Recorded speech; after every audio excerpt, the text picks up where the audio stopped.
I'm Patrick Bay, your host of Valuetainment Weekly, and I got a question for you.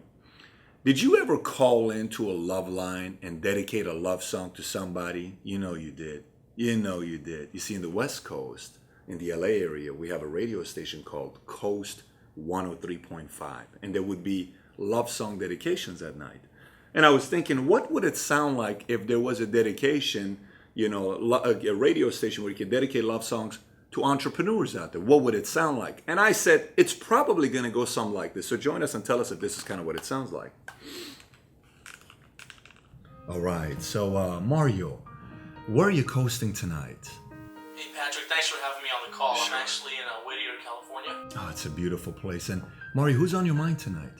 I was thinking about all the entrepreneurs that just working so hard and have great ideas and very ambitious, but they just, they need the right people to take their business to another level. Pretty painful, huh? Being lonely. Oh, yeah. And what would you say to them if a lonely entrepreneur is driving to that? What would you tell him or her? I would tell them not to lose hope, and if they're looking for someone that really has great ideas, to give me a call, and we can work together and change the world. I feel your pain, Mario, and if you could dedicate any song to them, what would it be? I was wondering if you could play Only the Lonely by Roy Orbison. Wow, what a song you chose, Mario. Wow. To all the lonely entrepreneurs that are out there listening in and you're driving and you feel the pain that Mario has, call us tonight at 1-800-COAST 103.5. And with that being said, let's listen to Roy Orbison's Only the Lonely. Only the lonely. I think it would go something like that. That's what I think it would sound like. You know why? Because there's a lot of entrepreneurs out there that are lonely. When you start your business, you are going to be lonely for a period. You may have a great idea, you may be doing something and it's a great business.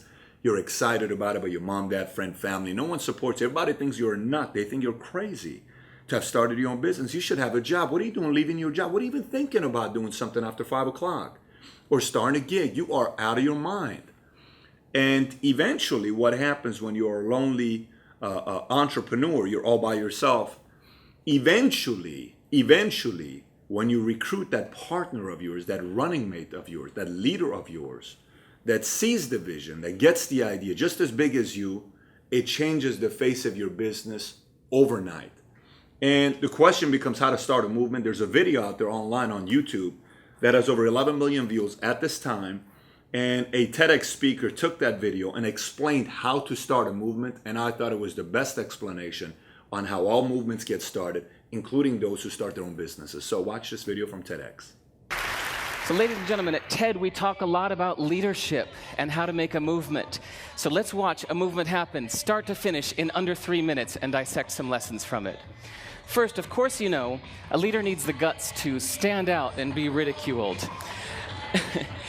But what he's doing is so easy to follow. So here's his first follower with a crucial role. He's going to show everyone else how to follow.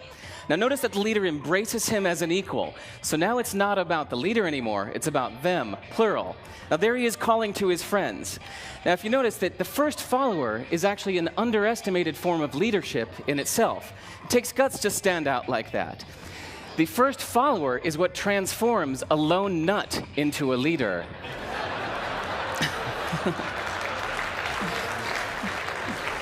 And here comes a second follower. Now it's not a lone nut, it's not 2 nuts, 3 is a crowd, and a crowd is news. So a movement must be public. It's important to show not just the leader, but the followers, because you find that new followers emulate the followers, not the leader.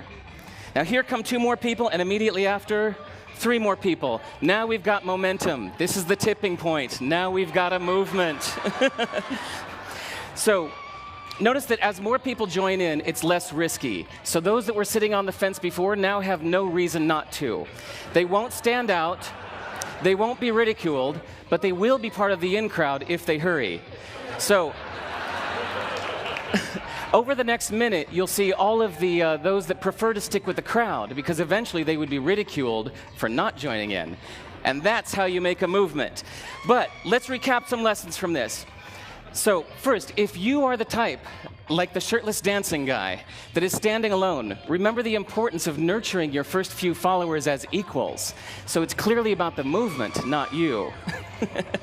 Okay, but we might have missed the real lesson here. The biggest lesson, if you noticed, did you catch it? Is that leadership is over-glorified. That yes, it was the shirtless guy was first, and he'll get all the credit, but it was really the first follower that transformed the lone nut into a leader. So as we're told that we should all be leaders, that would be really ineffective. If you really care about starting a movement, have the courage to follow and show others how to follow. And when you find a lone nut doing something great, have the guts to be the first one to stand up and join in. And what a perfect place to do that, TED. Thanks.